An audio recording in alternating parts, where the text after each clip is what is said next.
News 24 తెలుగుకి స్వాగతం. వార్తలోని ముఖ్యాంశాలు ఇప్పుడు చూద్దాం.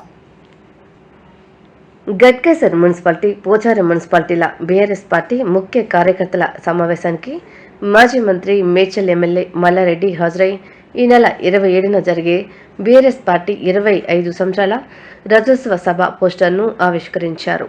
ఈ సందర్భంగా మల్లారెడ్డి మాట్లాడుతూ, నా గొంతులో ప్రాణం ఉన్నంత వరకు మేడ్చల్ నియోజకవర్గ ప్రజలకు సేవ చేస్తూనే ఉంటానని, మేడ్చల్ నియోజకవర్గ ప్రజలకు రుణపడి ఉంటానని తెలియజేశారు.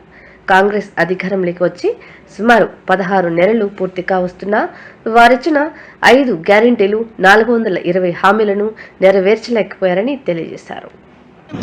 పెద్ద ఎత్తున తరలిస్తున్నారు మన ప్లీనరీకి. మనం 25 సంవత్సరాలు మనం అడుగు పెట్టబోతున్నాం మన బీఆర్ఎస్ పార్టీలో. కాబట్టి మనం 10 ఏళ్ళు ఒక చరిత్ర సృష్టించిన మన కేసీఆర్ గారు సీఎం ఉన్నప్పుడు ప్రతి ఊరికి తాగునీరు, సాగునీరు, డంపింగ్ యార్డు, గ్రేవ్ యార్డు, పాఠశాలలు, గురుకుల పాఠశాలలు అసలు చెయ్యంది లేదు. దేశంలోనే ఒక ఆదర్శం కేసీఆర్. తెలంగాణ రాష్ట్రం అట్లా చేసిండు మన కేసీఆర్. అదే ఇప్పుడు చూస్తే కాంగ్రెస్ వచ్చింది, కరెంటు లేదు.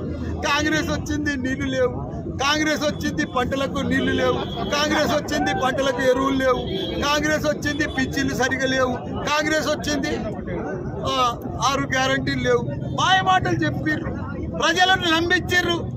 సంతకాలు, స్టాంప్ పేపర్ల మీద సంతకాలు పెట్టించుకుర్రు. మేము ఇస్తాం మా గ్యారంటీలు అని చెప్పిండ్రు. మోసం చేసి ఓటేసుకున్నారు, మాయ చేసిండ్రు. ప్రజలకంతా ఇప్పుడు అర్థమైపోయింది. ప్రజలు ఇక నమ్మరు, నమ్మదర్చుకోలే. ప్రపంచమంతా ఎదురు చూస్తుంది ఇప్పుడు. ఎప్పుడు వస్తాడు కేసీఆర్, ఎప్పుడు వస్తాడని. రేపు 27 తారీఖు ప్రోగ్రాంలా ప్రజలందరూ, తెలంగాణ కాదు యావత్ ప్రపంచం చూస్తుంది ఈ మీటింగ్ ఎట్లా జరుగుతుంది, ఈ మీటింగ్ ఎంత గొప్పగా అవుతుంది. ప్రజలంతా చూస్తున్నారు. ఎందుకంటే 16 నెలల కాంగ్రెస్ పరిపాలన. ఇంత దరిద్రం ఎప్పుడు కూడా లేదు. అసలు కరోనా టైంలో కూడా లేదు ఇంత నష్టం. ఒక రియల్ ఎస్టేట్ లేదు, ఓ ప్లాట్ అమ్ముత లేదు.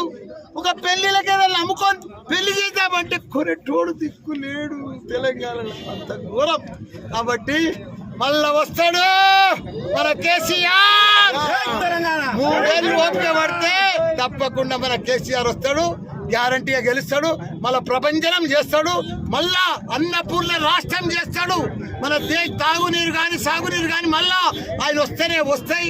ఆయన తప్పకుండా గ్యారంటీ వస్తాడు. ప్రజలంతా కూడా వస్తారని కూడా కోరుకుంటున్నా. జై తెలంగాణ.